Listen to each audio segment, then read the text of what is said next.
Hello दोस्तों, आज हम बात करेंगे एंशियंट इंडियन कल्चर की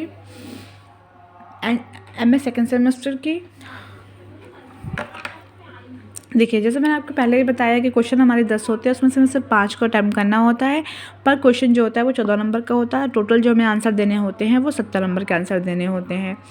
हमारा पेपर जो कोड है वो है 206, ancient Indian cultural expansion in Sri Lanka, Burma and सुवर्णद्वीपा।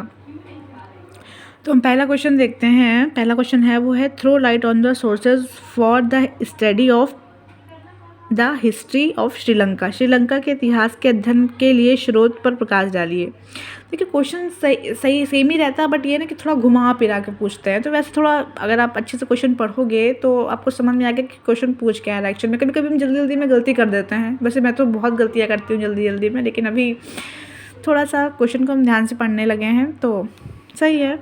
आप लोग भी थोड़ा अच्छे से पढ़िएगा। पहला क्वेश्चन जो है हमारा, श्रीलंका के इतिहास के अध्ययन के लिए स्रोत, मतलब श्रीलंका की हिस्ट्री हम कैसे जानेंगे, मतलब उसके लिए स्रोत क्या क्या है। जैसे हम किसी भी चीज़ को की हिस्ट्री पढ़ते हैं तो उनके कुछ ना कुछ सोर्सेज होते हैं, तभी तो हम जानते हैं कि अच्छा ये चीज़ हमें यहाँ से मिलती है। तो उसमें जितने भी स्रोत हैं श्रीलंका की हिस्ट्री जानने के, उनके बारे में हमें लिखना है। नेक्स्ट जो क्वेश्चन आता है वो आता है give an accounts of organisation in Lanka. Sri Lanka में आर्यकरण का विवरण दीजिए। मतलब श्रीलंका में उपनिवेशवाद या फिर आर्यकरण एक ही है, उसके बारे में हमें लिखना है। नेक्स्ट जो क्वेश्चन आता है वो आता है right a short comparison on the introduction of Buddhism इन श्रीलंका। श्रीलंका में बौद्ध धर्म के प्रवेश पर संक्षिप्त निबंध डालिए। तो श्रीलंका में बौद्ध धर्म का प्रवेश कैसे हुआ उसके बारे में हमें उल्लेख करना है, विवरण देना है। हमने शायद 202 में पढ़ा था, मैं देखती हूँ मैं ज़रा।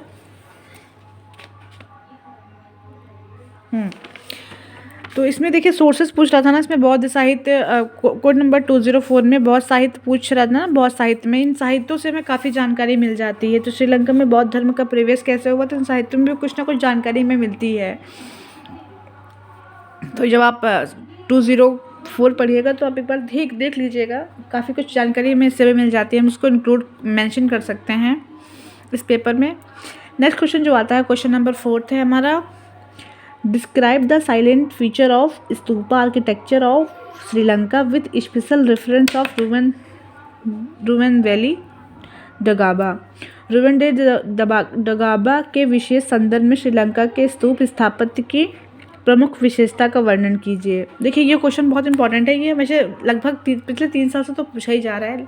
नेक्स्ट बार का क्या सीन है वो तो नहीं पता, लेकिन 3 साल से कंटिन्यू क्वेश्चन आ ही रहा है। तो आप इस क्वेश्चन को बहुत अच्छे से पढ़ लीजिएगा। रुवेन वैली डगाबा के बारे में हमें लिखना है।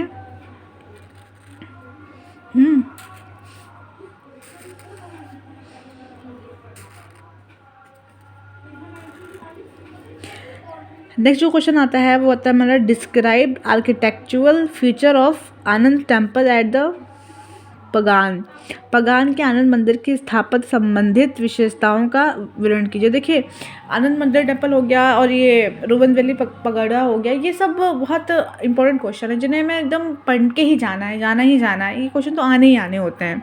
तो हम आनंद टेम्पल के बारे में पढ़ लेंगे। पगान के आनंद मंदिर की स्थापत्य संबंधित विशेषताओं के, मतलब जो भी स्थापत्य संबंधित विशेषताएं हैं उन पर हमें विचार करना है, उनका विवरण देना है। नेक्स्ट जो आता है वो आता है, Brahmanical gods received much reverence in Burma, explain this statement with example.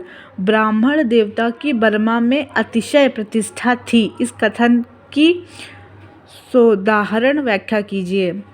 मतलब ब्राह्मण देवताओं की बर्मा में किस तरह प्रतिष्ठा थी, मतलब जो ब्राह्मण देवी देवता हैं, जैसे कि हमारे हो गए शिव हो गए, लक्ष्मी हो गया, विष्णु हो गया, तो वैसे ही हमारे हम इंडिया की बात कर रहे हैं तो वैसे वो पूछ रहा है बर्मा में।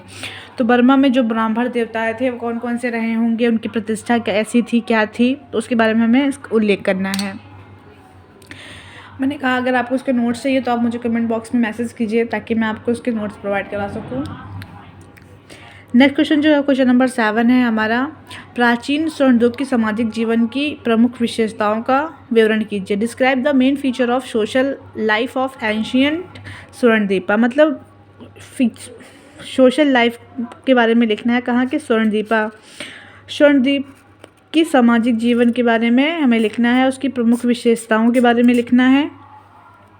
स्वर्णद्वीप पर जैसे हमारा इंडिया सामाजिक जीवन कैसा था, क्या क्या था, दास प्रथा थी और स्त्रियों की स्थिति क्या थी, ये सब उसमें मेंशन करने हैं। संस्कार क्या थे, तो इसके बारे में हमें लिखना है। नेक्स्ट जो क्वेश्चन आता है वो क्वेश्चन नंबर हमारा 8 है।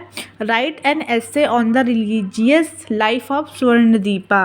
द्वीप के धार्मिक जीवन पर एक निबंध लिखिए। स्वर्णद्वीप के धार्मिक जीवन पर एक निबंध लिखिए। मतलब स्वर्णद्वीप का धार्मिक जो जीवन था वो कैसा था, कौन कौन से देवता थे वहाँ पे और धार्मिक जीवन क्या रहा होगा, उसके बारे में हमें लिखना है। नेक्स्ट जो क्वेश्चन आता है, mention some important work of the Indo Javanese literature and discuss their salient feature. भारतीय जावानी साहित्य की प्रमुख कृतियाँ का उल्लेख कीजिए तथा उनकी प्रमुख विशेषताओं की विवेचना कीजिए। भारतीय जावानी साहित्य के बारे में हमें लिखना है। नेक्स्ट जो क्वेश्चन आता है वो आता है, discuss the salient feature of the architecture of the stupa of Borobudur temple. देखो ये क्वेश्चन, देखो 3 क्वेश्चन बहुत इंपॉर्टेंट है। पहला क्वेश्चन हो गया बोरोबुदुर, दूसरा हो गया हमारा आनंद टेम्पल, तीसरा जो हो गया हमारा रोमन वैली पगोडा। मतलब ये 3 क्वेश्चन ऐसे हैं जो मतलब लगभग पूछे ही गए। अगर एक में नहीं पूछेगा दूसरे में पूछेगा, मतलब पूछे ही पूछे गए। इन तीनों में से अगर आप तीनों क्वेश्चन तैयार कर लेते हो तो मुझे लगता है कि 2 क्वेश्चन तो आने ही आने होंगे।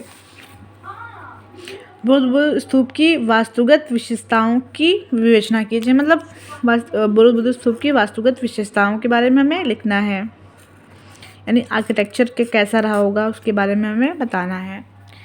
Okay, thank you so much. अगर आपको मेरी वीडियो बहुत पसंद आई हो तो प्लीज़ आप लाइक, अपने चैनल को सब्सक्राइब कीजिए। इससे हमें थोड़ा मोटिवेट होते हैं हम और वीडियो डालने के लिए। बाकी जय हिंद, जय भारत।